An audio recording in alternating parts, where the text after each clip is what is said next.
Voilà, c'est l'histoire de Vénus. Une belle histoire que j'ai à raconter. Vénus, c'est une chienne louve tchécoslovaque que j'ai dû aller chercher dans la forêt de Dijon, aux écluses de la forêt de Dijon.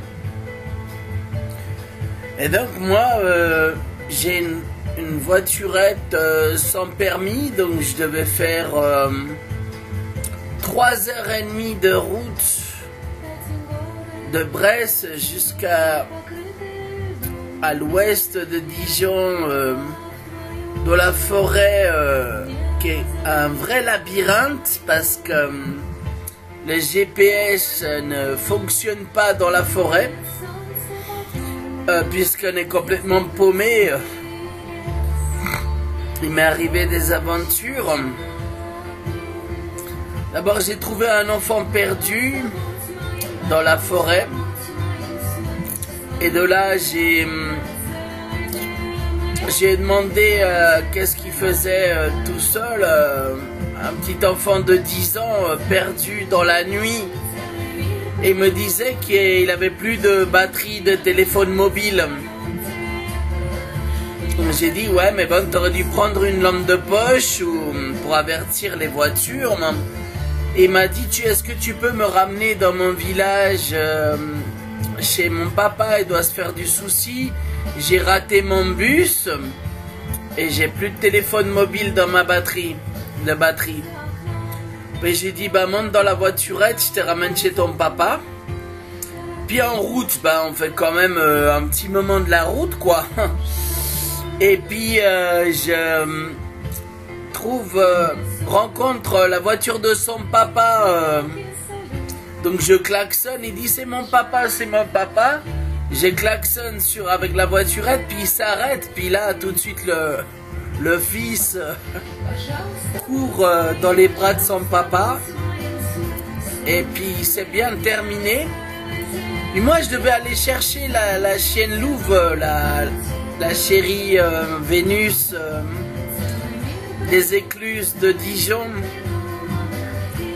Et donc j'ai pris continuer ma route dans la forêt.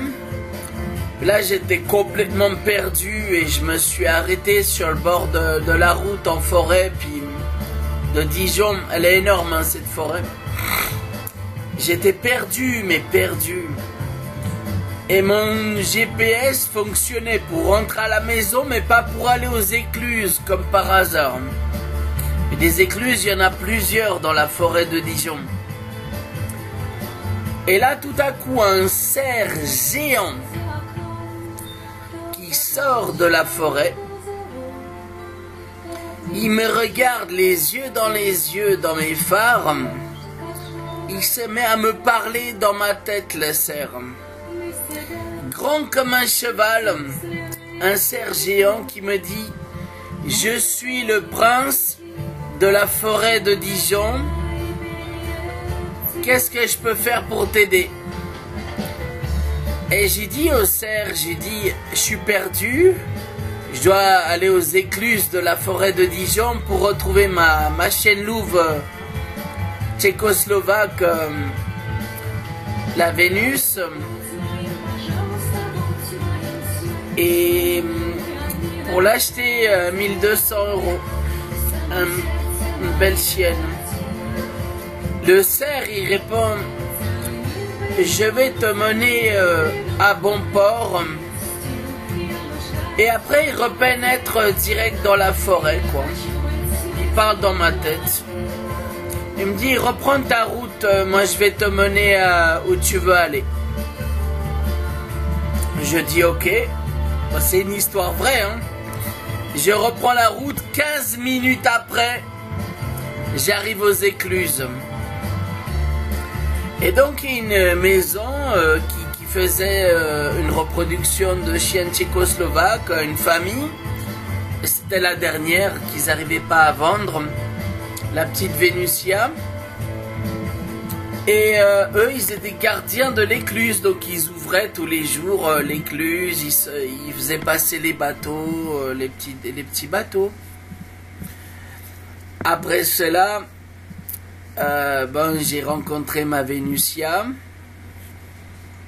Elle est montée dans la voiture, elle était toute excitée. Et puis bon, la voiturette, c'est quand même une voiturette Axiom d'occasion, bon, que j'ai restaurée. Mais je roule des kilomètres. Après, je mets le GPS direct chez moi. Puis je sors de la forêt, je prends les nationales pour quitter Dijon. Et puis je passe par Beaune. Finalement, j'arrive, mais 3h30 de route, ouais, ça m'a fait bien 7 heures, plus de 7 heures de route aller-retour. Je me suis perdu.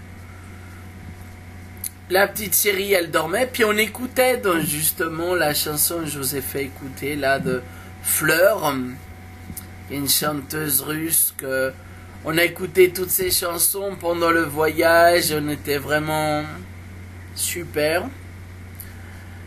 On est rentré à la maison, tout allait bien, puis bon, j'ai gardé 2 ans cette chienne parce que son éducation, elle a duré 2 ans. Après, malheureusement, la mafia du village a continué à attaquer. Ils l'ont enfermée, je crois, 4 mois dans des cages à la SPA. Elle s'est retrouvée avec une tumeur au coude parce qu'il la laissait joncher dans ses excréments et l'avait fait très souffrir, presque mourir là-bas.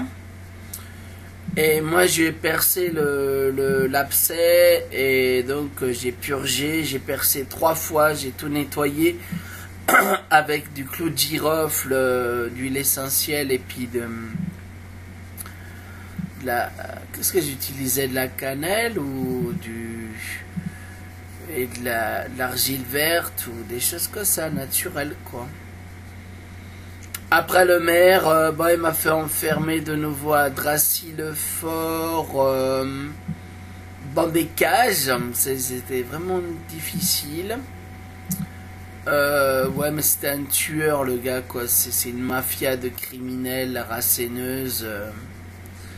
En Bresse bourguignonne là, c'est toute une mafia avec la mafia médicale. Mais bon, quand vous commencez maintenant à connaître, moi je pensais que j'étais le seul au monde. Mais vous commencez très très largement à connaître cette mafia en France, de plus en plus en profondeur. Vous allez voir que c'est une mafia qui est tentaculaire, qui va dans toutes les couches de la société. Ça va bien sûr des dirigeants, des ministres, des préfectures, des mairies, des gendarmeries, des polices et tout, des tribunaux, toute la mafia là-bas. Et mafia médicale, bien sûr, les pompiers, les infirmiers, les urgences tout justement à cette occasion. M'ont volé dans ma poche 1500 € que j'avais retiré de mon salaire dans ma sacoche. Aux urgences de Chalon-sur-Saône, ils m'ont délesté, hein, mais ça c'est la spécialité, je vous dis, c'est toute une mafia. Avec la SPA, avec les notaires, les assurances, les banques, les agences immobilières. Toute une mafia, les curatelles, mafia tutélaire, mafia psychiatrique, la pénitentiaire. De toute façon, c'est tout carcéral, puisqu'on doit tout passer devant un juge des détentions.